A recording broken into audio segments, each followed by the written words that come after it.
লেখিকা দেবযানী করের প্রায়শ্চিত্ত। ওরে বাবা, এ তো বিশাল লাইন দেখছি। কাউন্টারে তো বেশ ভিড়। 10টা না বাজতেই এত লোকজন জমে গেছে ব্যাংকে। বাইরের দেশে তো এইসব দেখাই যায় না। তাছাড়া এত লোকজনই বা কোথায়? চারিদিকে তাকাতে থাকলো শুভেন্দু। মনে মনে ভাবল, অবশ্য আমার দরকার তো শুধু ম্যানেজারের সাথে কথা বলা আর কয়েকটা ফর্ম সই করিয়ে নেওয়া। এই যে দাদা, শুনছেন? ম্যানেজারের ঘরটা কোথায় একটু বলতে পারেন? উনি তো এখনো আসেননি, দেরি হবে আসতে। হন্তদন্ত অবস্থায় পাশ কাটিয়ে চলে যাওয়ার মুহূর্তেই আবারও ওনার সামনে এসে দাঁড়িয়ে আমতা আমতা করে বললাম, কখন আসবেন, মানে ঠিক কটা নাগাদ সাধারণত উনি আসেন? যদি একটু বলেন তাহলে আমার খুব সুবিধে হয়। একটু ঘুরে আসতে পারি এই আর কি। ওনার কোনো ঠিক নেই, কখনো 10:30, কখনো 11টা, তবে 12টার মধ্যেই উনি চলে আসেন। আর ওই যে ওদিক ধরে বাদিকে বেঁকে যাবেন, দেখবেন বড় বড় করে লেখা আছে বাইরে দরজায় ওনার নাম। আঙুল দিয়ে পথের নিশানা দেখিয়ে দিয়েই ব্যস্ত সমস্ত ভাব নিয়ে পাশ কাটিয়ে চলে গেল ব্যাংক কর্মী গম্ভীর মুখে। দিদি বলছিল, সকাল সকাল চলে যা, দেখবি ভিড় কম থাকবে, তোর কাজও হয়ে যাবে তাড়াতাড়ি। যা বাবা, এ তো দেখছি টাইমের কোনো ঠিকই নেই। এখন তো 12টা পর্যন্ত বসে থেকে অপেক্ষা করা ছাড়া আর কোনো গতি নেই। কখন যে এসে আবার চলে যাবেন তিনি। চারিদিকে বসার জন্য বেঞ্চ ও কয়েকটা সোফাও রয়েছে দেখছি। চট করে ম্যানেজারের বন্ধ ঘরটাকে দেখে এসে কাউন্টারগুলি থেকে একটু দূরে একটা সোফায় বসে পড়লাম, হাতে ধরা ব্যাগটাকে কোলের ওপর নিয়ে। বেশিরভাগ সোফা আর বেঞ্চই খালি দেখছি, 2-1জন বসে আছে মাত্র। আমার ঠিক উল্টো দিকের একটা সোফায় একজন বৃদ্ধা মহিলা বসে আছেন, আর সব লোকজনই তো কেউ দাঁড়িয়ে নয়তো কেউ ব্যস্ততা দেখিয়ে ওদিক যাওয়া আসা করছে। মাত্র 7 দিন হলো এসেছে সে আমেরিকা থেকে, এখনও প্রায় অনেক দিন আছে কলকাতায়। অবশ্য প্রথম দিকে কাজের চাপটাও তেমন থাকে না, তাই 12টা পর্যন্ত অপেক্ষা করাই যায়। তাছাড়া এবেলা তো তেমন কিছু কাজও নেই। বিকেলের দিকে শুধু বড় পিসির ছেলে বরুণদার বাড়ি যাব দেখা করতে। প্রতি 2 বছর অন্তর অন্তর নীরা, সে আর ওদের একমাত্র মেয়ে নিশা আসে কলকাতায় 2 মাসের ছুটিতে। নিশা এখনও বেশ ছোট, প্রাইমারি স্কুলে পড়ে। আমার একমাত্র দিদি সুজাতা আমার চেয়ে মাত্র 4 বছরের বড়। দিদি আর আমি ছোট থেকে দুজনের প্রাণ। নীরার বাপের বাড়ি দমদমে, তাই 2 বছর বাদে এলে পরে বেশিরভাগ সময়টাই নীরা ওর বাবার সাথেই কাটায়। শ্বশুর মশাইয়ের শরীরটাও তেমন ভালো নয়। রিটায়ারের পরে বাড়িতেই বেশিরভাগ সময় কাটান উনি। একটা লোক আছে বাজারহাট আর ওনার দেখাশোনা করার জন্য। বহুদিনের পুরনো ওদের গ্রাম দেশ থেকে আনা লোক। গেলে পরে খুব খাতির যত্ন করে আমাকে। নীরাও মাঝে মধ্যে আমার দিদির বাড়ি এসে কদিন কাটিয়ে যায়, আর শুভেন্দু নিজেও ফাঁকে ফুঁকে শ্বশুর বাড়ি গিয়ে ঘুরে আসে। পুরনো কথাগুলি মনে মনে ভেবে চলছিল শুভেন্দু, আর মাঝে মাঝেই লক্ষ্য করে চলছিল তার ঠিক সামনের সোফায় বসে থাকা বৃদ্ধা মহিলাটিকে। ধীরে ধীরে ভিড় বাড়তে চলেছে। বৃদ্ধাটি কোনো রকমে একবার করে উঠে গিয়ে একটা বড় কাউন্টারের লাইনের পেছনে মিনিট কয়েক দাঁড়িয়ে থেকে আবারও এসে সোফায় বসে পড়ছেন। খারাপ লাগছিল তার বৃদ্ধাটিকে দেখে। আজকাল কেউ আর বৃদ্ধাদের দেখে দয়া দাক্ষিণ্য দেখায় না। হয়তো শুভেন্দুর অনেক আগে দিয়ে এসেই বসে রয়েছেন উনি। এখন তো প্রায় 11টা বেজে গেছে। বেশিক্ষণ ধরে লাইনে দাঁড়িয়ে থাকতে পারছেন না বৃদ্ধা, তাই যখনই এসে বসে পড়ছেন তখনই কেউ না কেউ এসে লাইনে দাঁড়িয়ে পড়ছে। তার ফলে উনি বারবারই সবার শেষে পড়ে যাচ্ছেন। মনে পড়ে গেল বাবার কথা সেই মুহূর্তে। বাবা আজ বেঁচে থাকলে হয়তো এই বয়সে পৌঁছে গিয়ে এভাবেই লাইনের পেছনে বেশিক্ষণ দাঁড়িয়ে থাকতে না পেরে বেঞ্চে বা সোফায় এসে বসে পড়ত। এত তাড়াতাড়ি যে বাবা চলে যাবে ভাবতেও পারিনি সে। মাকে তো জন্মের সময়তেই হারিয়েছিল। ভাগ্যিস বড় পিসি এসে সেই সময়ে বাবার পাশে দাঁড়িয়েছিল। অকালে পিসেমশাইকে হারিয়ে ছোট ছোট ছেলে অরুণদা ও বরুণদাকে নিয়ে খুবই কষ্টে টেনে টুনে সংসার চালাচ্ছিল তখন পিসি। তাই বাবার এই দুঃসময়ে আমাদের দুই ভাই বোনকে দেখাশোনা করবার জন্য বাবার ডাকে পিসিও ছেলেদের নিয়ে আমাদের বাড়িতে এসে উঠল। বাবা সেই সময় কর্পোরেশন অফিসে একটা ভালো পোস্টে চাকরি করত। প্রথম দিকে আমরা সব ভাই বোনেরা একসাথেই মানুষ হতে লাগলাম। একটু কষ্ট হলেও এর কয়েক বছর বাদে অরুণদা আর বরুণদা পড়াশোনা শেষ করে নিজের পায়ে দাঁড়ালো।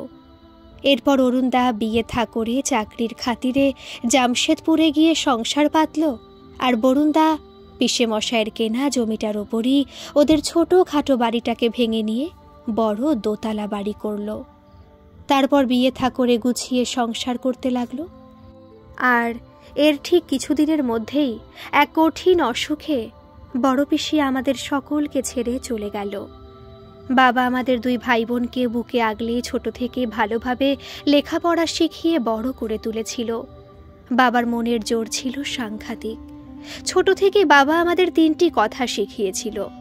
1, কখনো অন্যায় কাজ করবে না বা অন্যায়কে সমর্থন করবে না। 2, কারো বিপদ বা দুঃখ কষ্ট দেখলে যতখানি পারবে সাহায্য করার চেষ্টা করবে।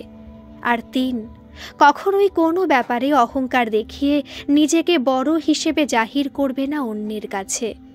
কথাগুলো আজও শুভেন্দু ভুলতে পারেনি। MA পাশ করার পরপরই দিদির বিয়ে হয়ে গিয়েছিল। আমি তখন যাদবপুরে মেকানিক্যাল ইঞ্জিনিয়ারিং পড়তাম। পাশ করার পরই দিল্লিতে একটা ভালো চাকরির অফার পেয়ে চলে গিয়েছিলাম, যদিও মনটা পড়ে থাকতো কলকাতাতেই বাবা আর দিদির জন্য। তাই প্রতি 2-1 মাস অন্তর অন্তর একবার করে উইকেন্ডে এসে বাবা আর দিদির সাথে দেখা করে যেতাম। দাদা একটু সরে বসবেন? মুখ উঠিয়ে তাকিয়ে দেখলাম সবকটা সোফা ও বেঞ্চগুলি ভরে গেছে। সোজা হয়ে একটু নড়ে চড়ে বসে ভদ্রলোককে জায়গা করে দিলাম কোনো রকমে। চারিদিকে লোকজনের ভিড়, বেশিরভাগই দাঁড়িয়ে অপেক্ষা করছে বা এদিক ওদিক যাওয়া আসা করছে। এতদিন পরে কলকাতায় এসে পুরনো কথাগুলি বারবার করে মাথার মধ্যে ঘোরপাক খেয়ে চলছিল। হাত ঘড়িটার দিকে নজর গেল। ওরে বাবা, 11:30 কখন বেজে গেছে খেয়ালই নেই। সামনে বসা বৃদ্ধাটি গায়ে আষ্ঠে পৃষ্ঠে চাদর জড়িয়ে বসেও ঠক ঠক করে অল্প বিস্তর কেঁপে চলেছে। দেখে বড় মায়া হচ্ছিল। ব্যাগ দিয়ে আমার জায়গাটা রেখে উঠে গিয়ে একবার দেখে এলাম ম্যানেজার এসেছে কিনা। না, এখনও আসেনি। অযথা অপেক্ষা করা ছাড়া কোনো গতি নেই। বসে পড়লাম আবারও নিজের জায়গায় এসে। মনে পড়তে লাগলো আবারও পুরনো সেসব দিনের কথা। দিদির বিয়ে হয়ে গিয়েছিল। গড়িয়ায় আমাদের বাড়িটা দিদির শ্বশুর বাড়ি থেকে বিশেষ দূরেও ছিল না। বাবা রিটায়ার করার পর থেকে বাবাকে কোনোদিনও কাজ ছাড়া বসে থাকতে দেখিনি। গড়িয়ার বাড়িটা অনেক দিনের পুরনো হয়ে গিয়েছিল, তাই কিছু কিছু ফাটল ধরা অংশগুলো রিপেয়ার করে নেওয়া, বাড়িটার পেছন দিকের কিছু অংশ ভেঙে চুরে আরেকটু বড় করে নিয়ে পুরো বাড়িটাকে রং করানো, এই সমস্ত এক বিশাল প্রজেক্টের কাজ নিয়ে ব্যস্ত হয়ে পড়ল বাবা। এর 2 বছর যেতে না যেতেই আমাকে আবার দিল্লি থেকে কোম্পানির কাজে আমেরিকা ছুটতে হলো। অত দূরে সবাইকে ফেলে যাবার খুব একটা ইচ্ছে না থাকলেও বাবাই জোর দিয়ে আমায় ঠেলে পাঠালো। বলল, ভালো সুযোগ কখনো হাতছাড়া করতে নেই, পরে পস্তাতে হয়। আমেরিকা যাওয়ার পর দিয়েই বাবা আর দিদি মিলে আমার জন্য বিয়ের পাত্রী ঠিক করে রাখলো বাবারই এক ঘনিষ্ঠ বন্ধুর মেয়ের সাথে। নীরাও আমারই মতো মাতৃহীনা, তবে ওর মা মারা গিয়েছিল এক বাস অ্যাক্সিডেন্টে। ও তখন স্কুলে পড়তো। আমেরিকা থেকে ফিরে এলেই সামনের অগ্রায়ণে আমাদের বিয়ে হবে সব ঠিকও হয়ে গিয়েছিল। কিন্তু হতভাগ্য আমি ফিরে আসার 3 মাস আগেই বাবাকে হারালাম। হঠাৎ করে সেরিব্রাল অ্যাটাকে এই পৃথিবী ছেড়ে চলে গেল বাবা। বাবার এই মৃত্যুটাকে আমি মেনে নিতে পারছিলাম না কিছুতেই। একরকম বিয়ে করবই না বলে পণ করে বসেছিলাম। শেষ পর্যন্ত দিদি আর রঞ্জনদার জোরালো অনুরোধে বাবার পছন্দ করা পাত্রে নীরাকে বিয়ে করতে রাজি হয়েছিলাম। এর কিছুদিন বাদে গড়িয়ার বাড়িটা ভাড়া দিয়ে দিল্লি থেকে আমেরিকায় চলে এলাম নীরাকে নিয়ে। আর ধীরে ধীরে ওখানেই সংসার পেতে সেটেল হয়ে গেলাম। পুরনো স্মৃতিগুলি আজ মনের মধ্যে কেন যে বারে বারে ভেসে উঠছে জানি না। অবশ্য বসে থাকার এই দীর্ঘ সময়টুকুও কেটে যাচ্ছে একরকমভাবে বেশ। সামনে বসা বৃদ্ধা মহিলাটি আরও 2-1বার লাইনের শেষে গিয়ে দাঁড়ালেন। কয়েক সেকেন্ড দাঁড়িয়ে থেকে আবারও নিজের জায়গায় এসে বসে পড়লেন। দেখে বড় কষ্ট হলো। বৃদ্ধাটির পাশে এসে দাঁড়ালাম। নরম গলায় বললাম, মাসিমা, আপনি কি লাইনে দাঁড়াতে চান? তাহলে আমি আপনার হয়ে লাইনে দাঁড়াতে পারি, আর একবারে কাউন্টারের সামনে এলে পরে আপনাকে আমি ডেকে নেব তখন। চশমার ফাঁক দিয়ে মুখ তুলে তাকালেন তিনি আমার দিকে। বললেন শ্বাস টেনে টেনে ক্ষীণ কণ্ঠে, হ্যাঁ বাবা, আমার পেনশনটা তুলতে এসেছি। বাড়িতে তো কেউ নেই, তাই। ঠিক আছে, আপনি বসুন, আমি দেখছি। বৃদ্ধাটি আস্তে করে ঘাড় নাড়তেই আমি সোজা লাইনে গিয়ে দাঁড়িয়ে পড়লাম। তার মিনিট 15-20 বাদেই কাউন্টারের একেবারে সামনে এসে মাসিমাকে ডেকে নিলাম। পেনশন তুলে নিলেন মাসিমা। 12টা অনেকক্ষণ বেজে গিয়ে প্রায় 1টা বাজতে চলল। মাসিমাকে ডেকে বললাম, আপনি একটু বসুন মাসিমা, আমি এই কিছুক্ষণের মধ্যেই এসে যাব। তারপরে আপনাকে আপনার বাড়ি পৌঁছে দেব। দেখে মনে হচ্ছে আপনার শরীর ভালো নেই। হাঁ করে চেয়ে রইলেন বৃদ্ধা আমার মুখের দিকে। চোখ দিয়ে জল গড়িয়ে চলল। কাপা হাতে চাদরের কোণ টেনে চোখের জল মুছতে মুছতে ক্ষীণ কণ্ঠে বললেন, বেঁচে থাকো বাবা, আমি এখানেই বসে আছি। তাড়াতাড়ি ম্যানেজারের ঘরে গিয়ে কাজের কথাটুকু বলে নিয়ে দরকারি ফর্মগুলো সই করিয়ে চটপট ফিরে এলাম ওনার কাছে। বাড়ির ঠিকানা জিজ্ঞেস করতে বুঝলাম বেশি দূরে ওনার বাড়ি নয়, রিক্সা করে যাওয়া আসা করা যায়। তবু ওনাকে একটা ট্যাক্সি নিয়ে ওনার বাড়িতে ড্রপ করে দিলাম। বারবার করে উনি ওনার ঘরের ভেতরে আসতে বলছিলেন। কথা দিয়ে এসেছিলাম আমেরিকায় ফিরে যাবার আগে অবশ্যই আরেকদিন আসবো ওনার কাছে। করুণ নয়নে মুখে হাসি টেনে দুহাত জোর করে আমার দিকে তাকিয়েছিলেন উনি। বাড়ি ফেরার পথে ট্যাক্সিতে বসে মনটা খুব খারাপ লাগছিল ওনার জন্য। দেখে বারবার মনে হচ্ছিল উনি হয়তো কোনো অসুখে ভুগছেন। 7 দিন বাদে আবারও গেলাম সময় করে ওনার সাথে দেখা করতে। এটা ওনাদের নিজেদেরই বহুদিনের পুরনো ক্ষয়ে যাওয়া, রং চটা, সিমেন্টের আধ ভাঙা খুব ছোট একটা দোতলা বাড়ি। ওপরের ঘর দুটো ভাড়া দিয়েছেন, আর নিচের ছোট ঘর দুটি নিয়ে উনি একাই থাকেন।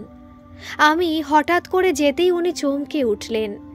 একগাল হেসে শ্বাস টেনে থেমে থেমে বলে উঠলেন, বাবা, তুমি এসেছো আবার আমার কাছে? ভাবিনি আসবে। বসো বাবা, বসো। রং চটা চেয়ার একখানা টেনে কাপা হাতে এগিয়ে দিলেন আমার সামনে।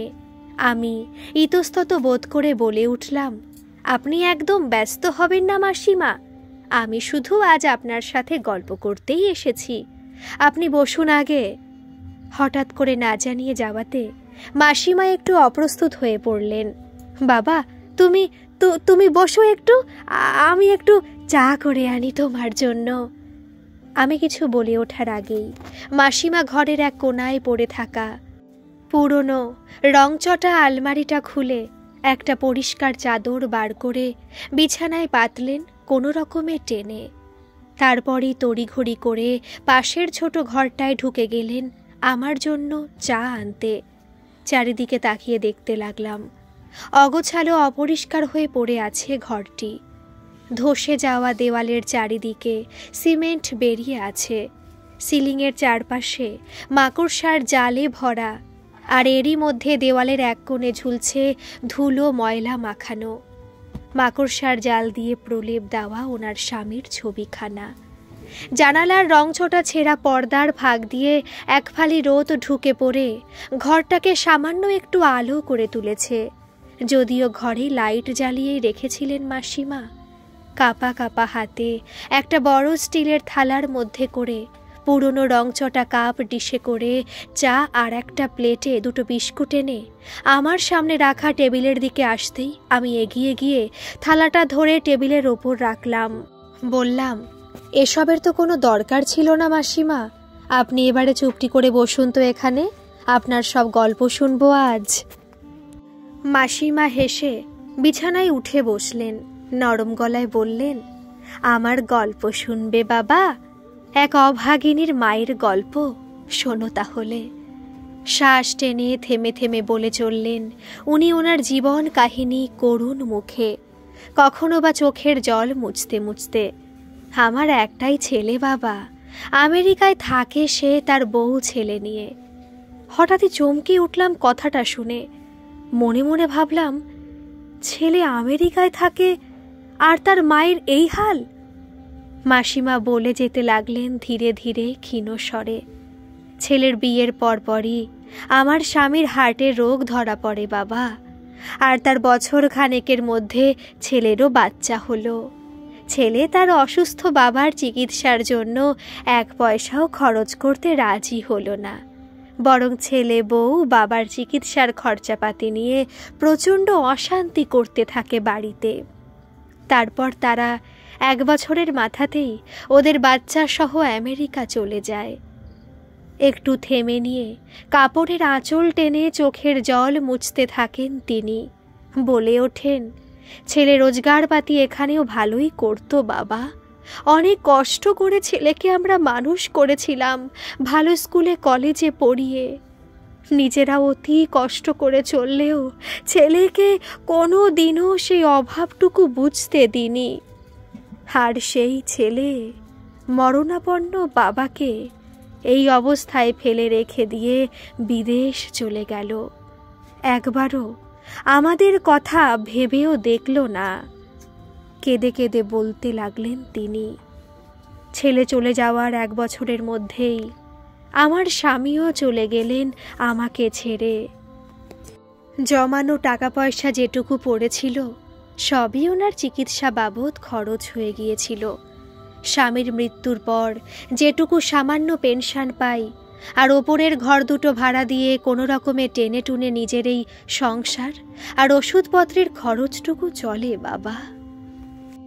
সংক্ষেপে কথাগুলো অতি কষ্টে শ্বাস টেনে টেনে বলে উঠেই মুখে কাপড় চাপা দিয়ে হাউ হাউ করে কেঁদে চললেন মাসিমা। কষ্টে আমার বুকের ভেতরটা ফেটে যাচ্ছিল। হঠাৎই বলে বসলাম, কি ভেবে, আচ্ছা মাসিমা, আপনার ছেলে আমেরিকায় কোন জায়গায় থাকে, মানে সেই জায়গাটার নাম আপনি বলতে পারবেন? না না। আচ্ছা আপনার ছেলের নাম কি? আপনার ছেলে বউয়ের কি কোনো ফটো আছে আপনার কাছে? একটু দেখাতে পারবেন? বাবু, ওকে আমরা বাবু বলে ডাকি। ওর ভালো নাম সুতনু, সুতনু মজুমদার, আর বউয়ের নাম অর্পিতা। হ্যাঁ হ্যাঁ বাবা, আছে তো আছে, ওদের বিয়ের পরে তোলা একটা ছবি আছে। মাসিমা হুড়মুড় করে বিছানা থেকে উঠে গিয়ে আলমারির ভেতরে অগোছালো অবস্থায় ঘেটে থাকা জামা কাপড়ের মধ্যে থেকে ছেলে আর বউয়ের ফটোখানা বার করে এনে আমায় দিলেন। বিরাট জোরে এবারে চমকে উঠলাম, এ তো আমাদের নিউ জার্সিতে থাকা সুতনুদা, সুতনু আর অর্পিতা। মাথাটা হঠাৎ ঘুরে গেল। লুকিয়ে কোনো রকমে ফটো ফ্রেম থেকে ওদের ফটোখানা তুলে নিলাম আমার মোবাইলে। তারপর ভিডিওটা অন করে রাখলাম মাসিমার কথাগুলো সব রেকর্ড করার জন্য। ছোট্ট ফটো ফ্রেমখানাকে টেবিলের ওপর রেখে দিয়ে মাসিমাকে কিছু বুঝতে না দিয়েই অন্য কথায় চলে গেলাম। জিজ্ঞাসা করে উঠলাম, মাসিমা, আপনাকে দেখে মনে হচ্ছে আপনার শরীর একেবারেই ভালো নেই, কি হয়েছে আপনার? ছলছল চোখে আমার দিকে চেয়ে ধীর গলায় বললেন, আমার পেটে ক্যান্সার হয়েছে বাবা। প্রথমে বুঝতে পারিনি, তারপর পেটের ব্যথাটা এত বেড়ে চলল, আর যা খেতাম সবই বমি হয়ে যেত। আমার তো আর কেউ নেই, শুধু এক মায়ের পেটের ভাই ছাড়া। ওকে নিয়ে ডাক্তারের কাছে গেলাম, অনেক টেস্ট ফেস্ট করার পর এই মরণ রোগের কথা বলল ডাক্তার। কিছুদিন চিকিৎসা চালিয়ে আর টানতে পারছিলাম না। তারপর পাড়ারই এক হোমিওপ্যাথি ডাক্তার দেখিয়ে কোনো রকমে এখনো বেঁচে রয়েছি। ভালো নেই বাবা আমি। আপনি এখনই তাড়াতাড়ি রেডি হয়ে নিন, আপনাকে নিয়ে আজই এক ডাক্তারের কাছে যাব। মাসিমা কিছুতেই যেতে রাজি হচ্ছিলেন না। একরকম জোর করেই মাসিমাকে টেনে নিয়ে গেলাম আমার এক ঘনিষ্ঠ বন্ধু ক্যান্সার স্পেশালিস্ট স্নেহাশিসের সাথে কোনো রকমে অ্যাপয়েন্টমেন্ট করে নিয়ে। সব শুনে আর মাসিমাকে ভেতরে নিয়ে গিয়ে ভালো করে চেক আপ করল সে। তারপর বেরিয়ে এসে আড়ালে ডেকে আমায় বলল, একেবারে শেষ অবস্থায় নিয়ে এসেছিস রে, জানি না কতদিন আর ওনার আয়ু রয়েছে। পরমুহূর্তেই হেসে বলল, তোর তো আবার পর উপকার করার নেশাটা এখনো রয়ে গেছে দেখছি। কিছু ওষুধপত্র লিখে দিয়ে আমার হাতে ধরিয়ে দিয়ে বলল, পারলে সময় করে আয় না একদিন আমাদের বাড়ি। দেখি রে, চেষ্টা করব। তুই এখন ব্যস্ত, আসিস পরে কথা হবে। হাত নেড়ে মাসিমাকে নিয়ে ওষুধপত্রগুলো কিনে একটা ট্যাক্সি করে ওনার বাড়িতে ফিরে এলাম। তারপর ভালো করে ওনাকে ওষুধপত্রগুলি বুঝিয়ে দিয়ে আসার সময় মাসিমার একটা ফটো মোবাইলে তুলে নিয়ে বাড়ি ফিরে এলাম। মাসিমার অনুরোধে আসার সময় মাসিমাকে কথা দিয়ে এলাম ও দেশে ফিরে যাবার আগে একদিন আমার স্ত্রী নীরাকে নিয়ে ওনার সাথে দেখা করে আসব। বুকের ভেতরটা ফেটে যাচ্ছিল। বাড়ি ফিরে দিদি আর নীরাকে মাসিমার গল্প সব করলাম। নীরা তো শুনেই চমকে উঠল। দেখতে দেখতে আমাদের ফিরে যাওয়ার দিনও ঘনিয়ে এলো। যাবার আগের দিন নীরা আর আমি সময় করে মাসিমার সাথে দেখা করতে এলাম। দেখলাম বাড়ির দরজায় এক বড় তালা ঝুলছে।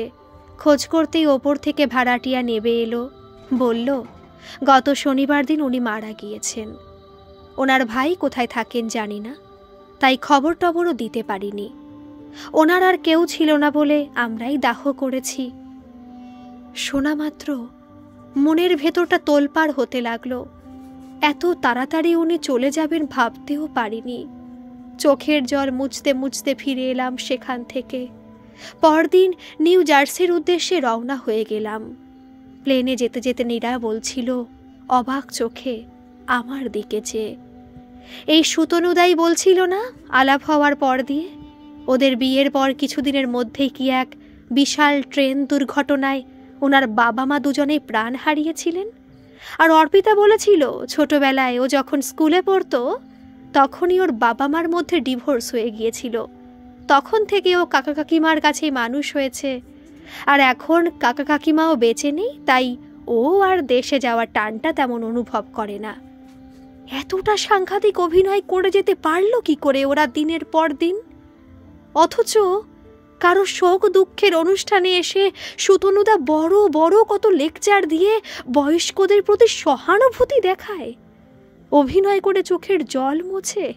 ছিছি, এসব কথা ভাবতেও ঘৃণা করে।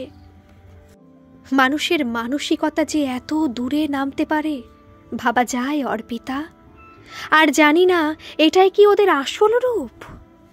ঘৃণা জড়ানো গলায় কথাগুলি বলে নিয়ে নীরার দিকে ভ্রু কুচকে তাকিয়ে রইলাম। তারপরই আবার বলে উঠলাম চোয়াল শক্ত করে, যে মা বাবা এত কষ্ট করে জন্মের পর থেকে আগলে ধরে ছেলেকে মানুষ করেছেন, তাদের দায় দায়িত্ব নেয়ার তো কোনো প্রয়োজনই মনে করল না ছেলে। এমনকি দূর থেকে অসুস্থ মানুষগুলির এক ফোঁটা খোঁজ খবরও নিত না। এদেরকে সামাজিক জীব ভাবতেও লজ্জা করে, বুঝলে? নীরা অতি দুঃখে ঠোঁটে এক চিলতে হাসি ফুটিয়ে বলল অন্যদিকে চেয়ে, তুমিও যেমন, বাবা মাকে তো আগেই মেরে রেখে দিয়েছে, তার আবার খোঁজ খবর কি নেবে? নিজের জায়গায় ফিরে আসার কিছুদিন বাদেই শুভেন্দু আর নীরা মাসিমাকে শ্রদ্ধাঞ্জলি জানাতে বাড়িতে একটা ছোটোখাটো অনুষ্ঠানের আয়োজন করল। দেশে থাকতে মোবাইলে তোলা মাসিমার ফটোটাকে বড় করে বাঁধিয়ে নিয়ে এসেছিল তারা। জানাশোনা বন্ধুবান্ধব কয়েকজনকে ফোন করে জানালো শুভেন্দু, এবারে দেশে আমাদের বিশেষ পরিচিতা বয়স্কা এক মহিলা ক্যান্সার রোগে ভীষণই কষ্ট পেয়ে মারা গেলেন আমাদের সামনেই। তাই ওনার প্রতি শ্রদ্ধাঞ্জলি জানাতেই ছোটোখাটো একটা অনুষ্ঠানের আয়োজন করেছি আমরা আমাদের বাড়িতেই। এই রবিবার দিন সকাল 10টা নাগাদ। তাই সেদিন আপনাদের প্রত্যেকের উপস্থিতি কামনা করি।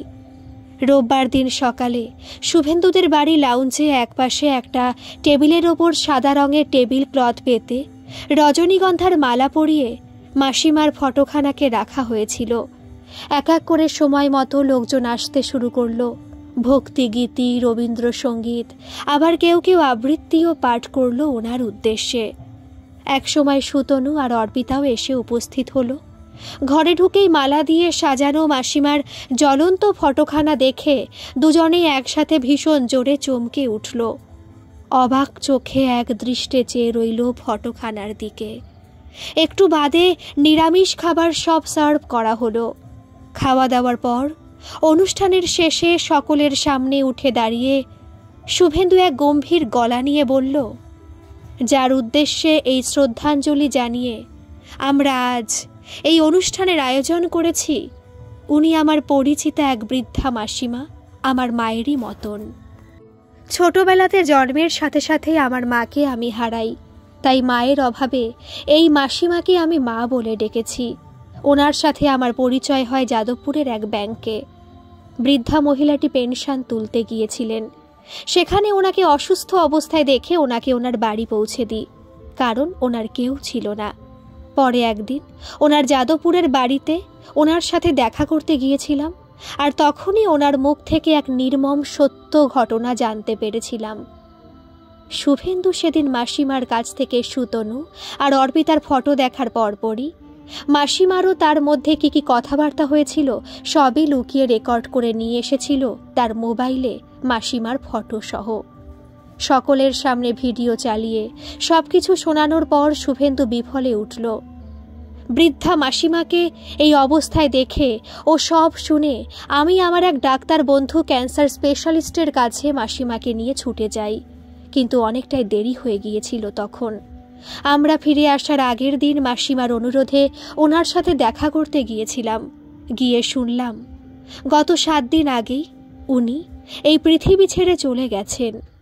একটু থেমে নিয়ে বলে উঠল শুভেন্দু এবারে, এই ঘটনাটা আমি সকলের সামনে আজকে বলতে বাধ্য হলাম এই কারণে যে বৃদ্ধা মাসিমার আর বৃদ্ধ মেসোমশাইয়ের এই নিষ্ঠুর নির্মম পরিণতির জন্য দায়ী একমাত্র ওনাদের ছেলে আর ছেলের বউ, যারা আজ এখানেই আমাদের মধ্যে উপস্থিত রয়েছেন।